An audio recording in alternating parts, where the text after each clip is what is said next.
Silence, first. Always silence. Space does not announce itself. It does not warn. It simply is. Absolute, indifferent, older than memory. And the ship cutting through it now is small enough to be an afterthought. A mote of heat and light swallowed almost immediately by the dark between stars. The vessel is a Corellian courier. Mid-range, the kind that carries cargo manifests no one reads, and passenger logs no one checks. Her running lights are dimmed to the minimum required by nav law. Her transponder broadcasts a fiction. Her name, stenciled in faded Arabesh along the port bow, is the Pale Meridian. She is, in every official sense, nobody going nowhere. The cockpit smells of cold calf and recycled air and something older underneath. Ozone, engine grease, the particular metallic bite of a hyperdrive that has jumped too many times without servicing. Warning indicators bleed amber across the instrument panel. Most of them are taped over. Kale Marin sits in the pilot's seat. She is 26, though she carries certain silences the way much older people do. The silences of someone who has been very careful for a very long time. Her dark hair is pulled back without ceremony. Her jacket, charcoal and worn at the elbows, bears no insignia, no allegiance, nothing that would invite a second look. Her hands on the controls are steady. They are always steady. Her eyes are not. They move constantly. Instruments, view screen. The coordinates etched, not in the Navicomputer, which can be seized and read, but in the small notebook pressed flat against her left thigh, held there by a rubber band gone gray with age. The coordinates are written in a personal cipher that she invented when she was 15, alone, and afraid someone might find what she was looking for. She is still looking. The planet resolves from nothing. First, a brightness at the edge of sensor range, anomalous, almost organic in the way it pulses against the black. Then the system star comes into view, ancient, blue-white, the kind of star that burns cold and precise and without mercy. And below it, caught in its light like a secret held just at the edge of telling, Elam. The world is entirely white. It is a globe of ice and silence, banded by violet storm systems that spin lazily across its equatorial zones, throwing crystalline debris into the upper atmosphere, where it catches the star's light and shatters it into something that looks, from here, almost like fire, almost like life. It is neither. Ilum is dead. The Order made certain of that, or so the Republic believed. Kyle sees it through the view screen, and her hands go still on the controls. She has been here before, in her mind. She has stood on this threshold 1,000 times in the dark of 100 different bunk rooms, on 100 different ships, staring at a ceiling she could not see, tracing the route in her memory so she would not forget it, could not forget it, even if she wanted to, which she does not, which she has never once been able to want. She pulls up the scan results. The atmosphere is survivable in hard suit. The surface temperature at her projected landing site is 41 below. The cave systems she is looking for are 8 clicks northeast of the primary plateau. She knows this without checking, has known it for years, though she has never told anyone how. She checks the scan again anyway, 41 below. She pulls her jacket tighter and begins her descent. The wind hits her the moment the ramp drops. It is not wind the way Coruscant has wind, funneled and directional, shaped by architecture. This is planetary wind, primordial, purposeless, a thing that has been happening since before the Republic was a word anyone knew. Kyle stands at the top of the ramp. Top. The plateau stretches before her, vast and pale and almost perfectly flat, broken only by the distant black teeth of rock formations jutting through the ice to the north. The sky above them is indigo shading toward white at the horizon. Elam's sun rising technically, though it will not clear the atmosphere enough to provide warmth for another 3 standard hours. She breathes in, breathes out. watches the vapor of it torn instantly away by the wind. Ancient crystal caves is the person she has been searching for across 11 systems and 4 years, and every debt she has been willing to incur, and every line she has been willing to cross. She is not certain he is still alive. She has not allowed herself to be certain. Her boots find the ice. She descends the ramp. The pale meridian sighs behind her as the cold finds its way into the hull, metal contracting, settling, the small mechanical sounds of a ship learning a new planet's language. Kyle does not look back. She already knows what she's leaving behind. She has always been better at knowing what she's walking toward. She is 200 meters from the cliff face when she feels it. Not sound, not vibration. Something older than both. A pressure behind the sternum. A warmth that has no right to exist in 41 below. A sense of being recognized. The word surfaces without her choosing it, and she tries to dismiss it the way she has taught herself to dismiss things, but it persists. Warm. Certain. Like a hand placed gently and without apology against the back of her ribs from the inside. The wind is a living thing here. Furious, personal, trying to shove her back toward the shuttle she left behind. But she is faster than memory, more stubborn than frost. She launches off the final ridge in a low sprint, boots finding purchase on ice that should shatter under the force. A frozen outcrop looms. She plants one foot, vaults high, twists her body mid-leap to clear a gaping crevasse whose bottom is lost in blue-black shadow. She lands in a crouch that sends a fresh spray of snow arcing into the gale, already rolling forward to bleed momentum. Up again, scrambling hand over hand along a near-vertical sheet of translucent ice, fingers finding micro cracks where kyber veins pulse faintly beneath the surface like buried heartbeats. She hauls herself over the lip, drops into a silent shoulder roll, comes up running once more. The terrain steepens into a razorback ridge. She doesn't hesitate. She leaps from spine to spine, each bound a calculated risk. Push off with the ball of the foot, angle the body against the crosswind, extend arms for balance as if swimming through air turned solid. Crystal shards glitter in her wake like shattered stars. Her cloak snaps behind her like a banner of defiance. She reaches the final precipice and drops flat, belly to the ice, peering over. 30 meters below, the ledge is a small defiance against the endless white. A hand-cleared circle of packed snow, a rough stone fire ring still breathing thin smoke, stacks of split logs arranged with military precision. The man stands at its heart. His robes are a stark declaration against Ilum's monochrome cruelty. Jet black base cloth, slashed with aggressive bands of molten yellow that catch the dying light like warning beacons. The outer cloak hangs open, hood thrown back, revealing a face carved from the same hard places as the planet. Sharp jaw, close-cropped dark hair dusted with frost, eyes hidden for now beneath a lowered brow. Broad-shouldered, unhurried, he grips a heavy splitting axe in calloused hands. The blade, simple durasteel, no ornate hilt, rises, pauses at the apex like a held breath, then falls. The crack splits the air cleaner than any lightsaber ignition. Wood yields in two perfect halves. Splinters burst outward in slow, glittering arcs that the wind immediately claims. He doesn't flinch at the sound, doesn't look up, but the force hums between them now, taut as a drawn bowstring. She watches, pulse steady despite the climb. Her breath plumes in measured clouds. The yellow banding on his robes flares brighter for a heartbeat as a shaft of pale sunlight spears through the storm clouds, High Republic audacity rendered in color, worn now like armor against exile.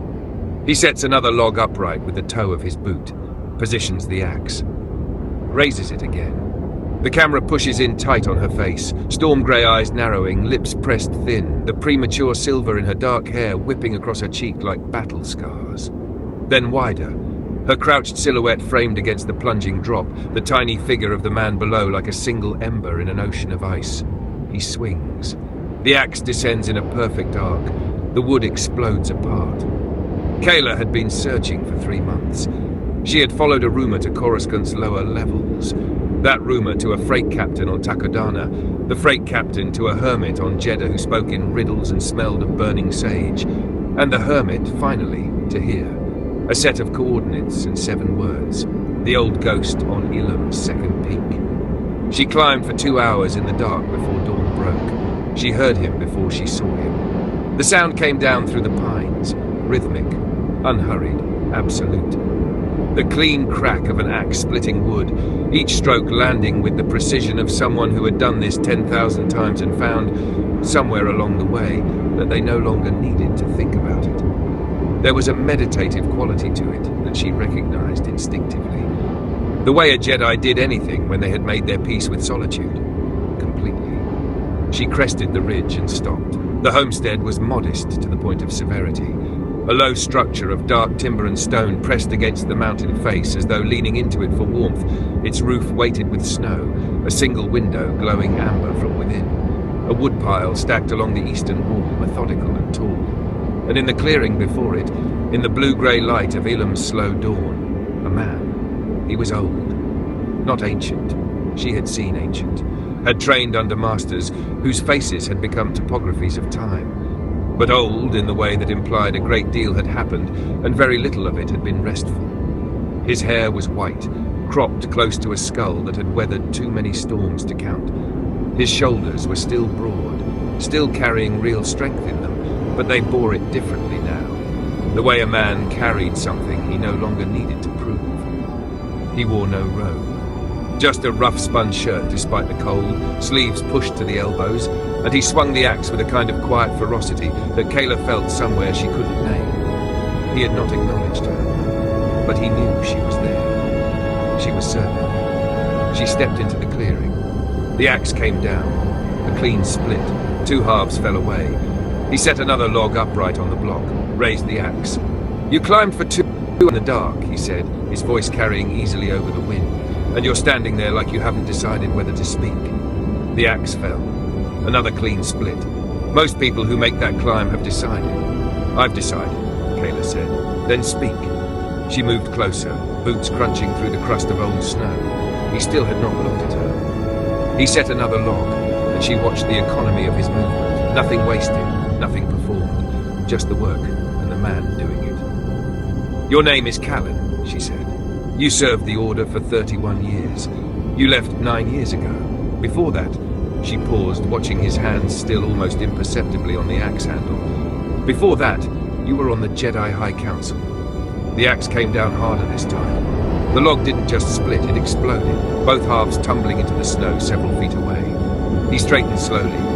"You've done your research." He still didn't turn. "Or someone did it for you." "I did it myself. A Jedi. Not a question." "Yes." "The Order sent you." "No one sent me." He turned then, and she understood immediately why the hermit on Jeddah had called him a ghost. There was something in his face that had been through fire and come out the other side, not destroyed but changed. The dark eyes carrying the particular weight of a man who had seen too much, believed too much, and lost enough to know the difference between wisdom and survival. He looked at her the way men looked at things that arrived without sufficient explanation. His gaze moved over her with the assessment of someone who had trained Padawans for decades, cataloguing her stance, her bearing, the lightsaber at her hip, the way she held herself in the cold without flinching. But then something stuttered in that assessment. Something she couldn't quite read crossed his face. A half recognition, like a word on the tip of the tongue, gone before he could grasp it. He dismissed it. She watched him dismiss it. "You're not here for a lesson," he said. "No." "Not here to bring me back?" "No." "Then what do you want?" She had rehearsed this, on the freighter from Jeddah, in the dark of her bunk with the hull groaning around her. On the climb this morning, breath misting, legs burning, turning the words over and over like stones to find the cleanest ones underneath. She had rehearsed it until it was smooth and controlled and would cost her nothing to deliver. "I'm looking for someone," she said. "Someone who was in the Order 25 years ago. The records say you knew him, that you were close." Something in Callan's posture changed. Not much, but enough. A stillness that was different from his previous stillness, more careful. "I knew a great many people in the Order," he said. "Not like this one." A long beat. The wind moved between them. "His name," Callan said. Flat. A command disguised as an invitation. Kayla looked at him steadily. Calestis. The axe fell from his hand. Not lowered, not set down.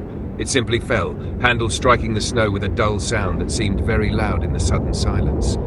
Callan did not appear to notice.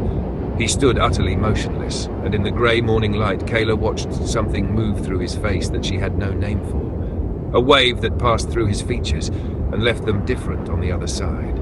Older. Rawer.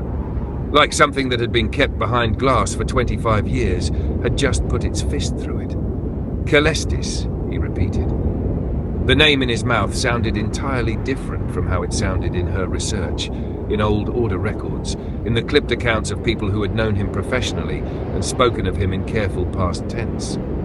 In Colin's mouth it sounded like something that had been carried a very long way. You knew him, Kayla said quietly. Callan stopped. He turned partially away from her, one hand coming up to press against his sternum as though checking for something. Yes, I knew him. His voice had changed entirely. The careful flatness was gone. What was underneath it was rough and unguarded and real. We were close, for many years. He turned back to her. What has happened? Is he? I don't know, Kayla said. The words hung in the cold air. Callan stared at her. He disappeared, she said. 25 years ago, he left the Order. There was no formal resignation, no record of where he went. He was simply gone. She held his gaze. The Council's private archives describe it as an abandonment. There are a handful of people still alive who remember him. Most of them don't like to. Callan's jaw tightened. The Council always did prefer clean language for complicated things. He said it with a bitterness that had clearly been aged a long time. Then something shifted in his expression again. That half-recognition from before, returning. His eyes moved over her face with a new and unsettled attention. 25 years ago, he said slowly. Yes. You said you were looking for someone who was close to him, in the Order. He was choosing his words with great care now. She could feel it, the way you felt someone stepping slowly onto uncertain ice. Why come to me? There were others who... There were no others, she said. Not anymore. And none of them knew him the way you did, she paused. The records say you were his oldest friend. Something cracked open in Callan's face just briefly. He looked away toward the tree line, and she watched him swallow whatever had risen in his throat. We grew up in the Order together, he said, to the trees, to the mountain, to the distance that was easier than her face. We were Padawans at the same time, masters at the same time. We disagreed on almost everything. A sound escaped him that might, in different circumstances, have been a laugh. He was infuriating, brilliant. He felt things too deeply for a Jedi, and he knew it, and he did it anyway. A pause. I spent 30 years arguing with him, and I would give a great deal to do it again. The last sentence came out flatter than the rest. Not before. Not often. Spoken to itself, surfacing without permission. Kayla let the silence hold for a while. Then she said, he left something behind. Callan turned back to her. The rawness in his face was fully visible. No longer urged. He waited. The temple records are sparse, she said. Her voice was very steady. She had made it steady a long time ago on this particular subject, the way you splintered a bone. Not healed, but held. But they note that on the night Celestis left, a child was brought to the creche, a female infant. No surname given, no documentation of parentage. She paused. The creche master who received her wrote in her personal log, not the official record, her personal log, which I found after she died, that the child was brought by Calestis himself, that he held her for a long time before he put her down. Her voice, so carefully steady, moved slightly on the last words, that he did not look back when he left. She watched Callan's face as the understanding grew, watched it move through him like a seismic event, slow, massive, inevitable, the kind of thing that rearranged the landscape. His lips parted. That child was assigned a name, Kayla said. She grew up in the East Dormitory. She was apprenticed at Stellan, knighted at 19. She is standing in front of me. The silence that followed was unlike any silence that had come before it. Callan looked at her. He looked at her the way a man looked at something he was trying to make real, his mind working visibly behind his eyes, and she could see the moment it landed, truly landed, because his face did something she had not expected from a man who had sat on the Jedi High Council. It simply broke. Not dramatically, not with noise or gesture. It broke the way old wood broke under too much weight, quietly, completely, with a kind of dignity in the moment of it. He had a daughter, Callan breathed. It was barely sound. The wind nearly took it. He had a daughter, he said again, and this time it was clearer and more devastating, because it was not directed at her. Here is your text, with all removed and nothing else changed. The weight of empty pages. The hour before dawn was Zane Voss's hour. He had claimed it for 40 years, long before the rank of Grandmaster, long before the council chambers and the ceremonial robes that now hung by his door like a shed skin. In those first grey minutes, when the coruscant city glow bled amber through the high transparent steel windows and the temple hummed with sleeping breath, he was simply himself, an old man. A man with a stylus and a blank page. Tonight, the page had remained blank for 2 hours. He set the stylus down beside the leather-bound journal, a real journal, hand-pressed from Naboo fibre paper, a gift he'd never been able to bring himself to use until now, when the Order had asked him to record his life for the archives. For posterity, Master Rowe had said with that careful diplomatic smile, so that those who come after might learn. Zane's reflection watched him from the darkened window. 55 years had carved him deliberately. Deep lines at the corners of his eyes, silver threaded through close-cropped hair, a jaw that had once been sharp, now softened to something quieter. He looked, he thought, like a man who had survived things, which was accurate, if incomplete. He picked up the stylus again, wrote, "I became a Jedi Master in my 32nd year," stared at it, crossed it out. The truth was he had no idea where to begin, because every beginning led to the same place. Every thread, when he pulled it, unravelled toward the same goal. Kara. He could still see her as she'd been at 9 years old, standing in the initiate hall with her chin lifted at an angle that was either defiance or terror, and he'd never quite decided which. Small for her age, eyes the colour of storm, watching everything, trusting nothing. A Mirialan heritage that had given her faint jade undertones in her skin, but none of the traditional tattoos her family had favoured. They had died in the Outer Rim, her file said, in the kind of brief bureaucratic language that makes catastrophe small. Parents deceased. No surviving kin. Brought to Temple at age 6. Years she'd been among the initiates before he'd chosen her. 3 years, and she still slept with her back to him. He remembered the other master's hesitation. She's reactive, they'd say. Impulsive. Struggles with surrender to the Force. All true. All irrelevant. As far as Zane was concerned, because what they called impulsive, he recognized as a particular kind of courage, the courage that moves before the thinking mind into reality. Unrefined, deeply alive. He'd seen it once in the training cell, when an older initiate had knocked a younger one down, thinking no masters were watching. Kara had been across the room in 2 seconds flat, placing herself between them without a word, chin up, that same ambiguous angle, defiance or terror. And the older boy had backed down, because something in her stillness said, "I have already decided. It cost me nothing to hold this ground." Zane had walked away with his signature. That evening, he submitted. He rose from the writing desk and walked. His knees protested as they grew. The old complaint of an old body that had taken too many hard hours and spent too many years to protect it. Below, the city never slept. Streams of speeder boats and arterial railway, the distant percussion of the city contained 6 trillion miles, each one a small world, each one unknown to him. He had spent a decade of his life as Kara's master, and there were still things about her he knew. That was the gift of it, he thought. That was what the young masters didn't know yet, that you don't finish knowing your Padawan. You carry the not knowing with you. It becomes part of you, that open question, that unresolved shape.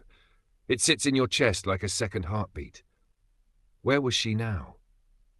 The last report had placed her in the Tingle Arm, Outer Rim work, investigative, the kind of quiet assignment that suited her better than ceremony ever had. He'd heard she'd taken an informal teaching role with a young Force sensitive the locals had flagged. Nothing official, nothing sanctioned yet, which was so profoundly Kara that he'd laughed alone in his chambers when he'd read it. still placing herself between harm and the undefended, still not waiting for permission. He touched the cold glass with 2 fingers and felt, faintly, the way a master always feels their former Padawan, not clearly, not precisely, not with any detail that would constitute intrusion, just a warmth, directional, alive, there, like finding a star you've memorized and confirming it hasn't moved. Good, he thought, good. He returned to the desk, looked at the crossed-out line, picked up the stylus, wrote, "The most important thing I ever did, I did by trusting what I saw in a 9-year-old girl who didn't trust anyone. I have been trying, in the years since, to deserve that she proved me right." He looked at it for a long moment, left it. Outside, the dawn was beginning its slow arrival, a thin line of pale gold along the city's impossible horizon, the kind of light that doesn't announce itself, but simply accumulates until suddenly it's there, and you can see again. Zaina Voss, Grandmaster, old man, morning's first occupant, settled back in his chair and turned to the next blank page. There was much still to write.